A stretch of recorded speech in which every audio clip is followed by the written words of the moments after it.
Good evening, I'm Giuseppe Basile, I'm the analyst and trading mentor you can find at the website www.fibstalker.com. I also post regularly on Twitter using that Fibstalker nickname. Good evening, today is May the 6th, it's Tuesday this week. It's 15 to 11 p.m. time in Toronto, and in this video I'm going to review for you three major Japanese majors. This is a daily update. Valid for tomorrow, May the 7th, 2014. And as those who follow me know, I do these daily reviews as an integration to my weekly reviews I send only to my free newsletter subscribers. So if you want to receive that review, which is quite interesting because it starts from the weekly and gives you a full view on price and why price then on the smaller time frames decides to get one direction rather than the other. It's because of what the market are doing on the larger time frame. So the larger time frame is always very important. If you want to receive the newsletter, just go to my website, subscribe for free, and I'll be happy to send that every week. I hate spam as much as you do, so you are always in control. If you subscribe, you can unsubscribe at any time. And I only use that once a week to send you the newsletter. So let's start from the US dollar versus Japanese yen. The daily chart is what you see on the screen here. And clearly today, after the dollar broke that important level support going back to October last year, and if you haven't reviewed it, I invite you to review the dollar index video today. That's very important. What's happening at the dollar at the moment is very important. In that video I explode a little bit what's going on in the dollar index future, which gives us a little bit of perspective of what could happen.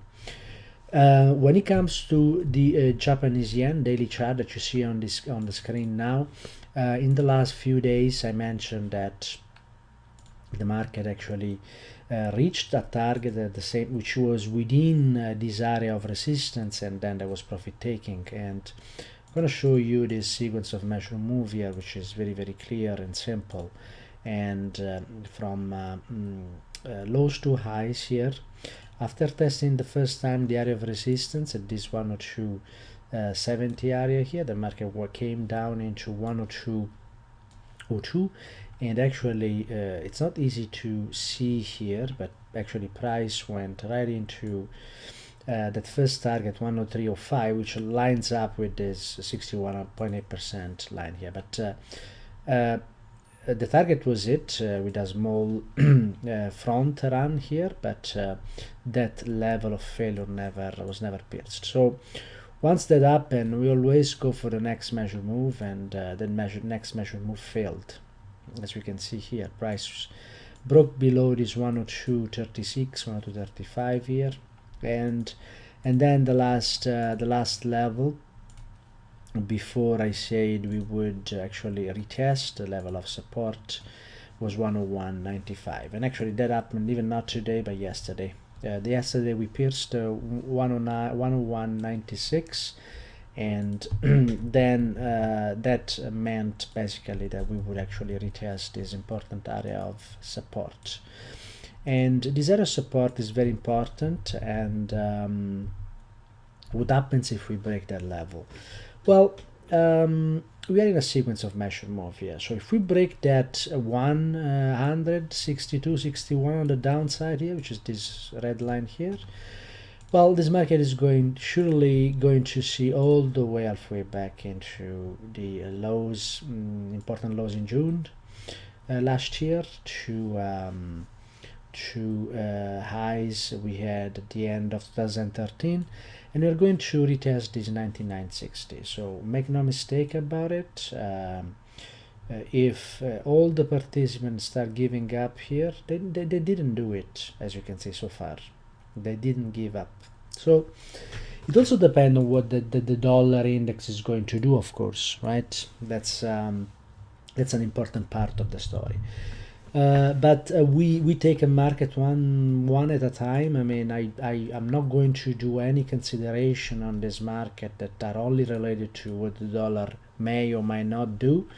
What I'm going to do is I'm just going to follow what price is doing in this market. So that's the way I approach this market. So at the moment, what is doing this market? So let's go and study the sequence of measured move, and that's very interesting. What we're seeing at the moment in the 4-hour chart, which is what you see on the screen now.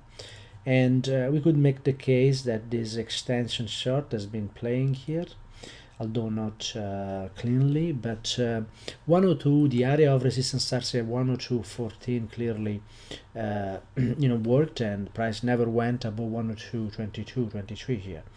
And the reason why this trace is valid is that look at where price actually reacted. And that's always, it's always surprising for people who don't know how modern markets are controlled by program trading. But that's exactly what we are seeing here. So first target hit, second target profit taking, and the market starts reacting higher.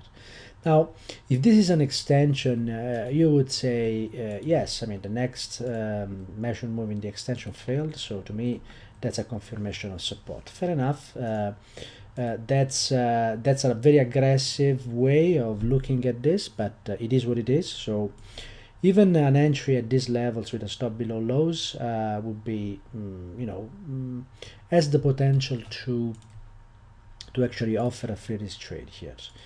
If you want to be more conservative, the area of the level that we have to pierce on the upside is this 101.92, 93 here.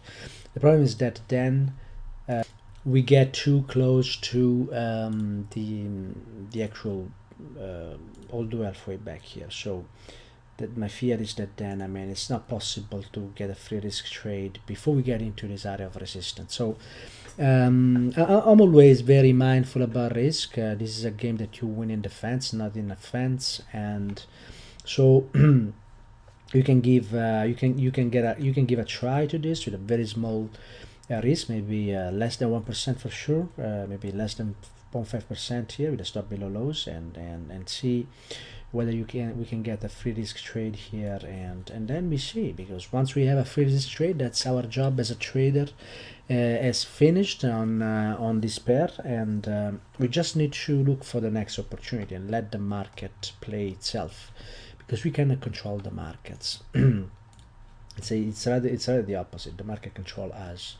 So let me then continue with the euro versus Japanese yen. Clearly, the euro versus Japanese yen is totally different story.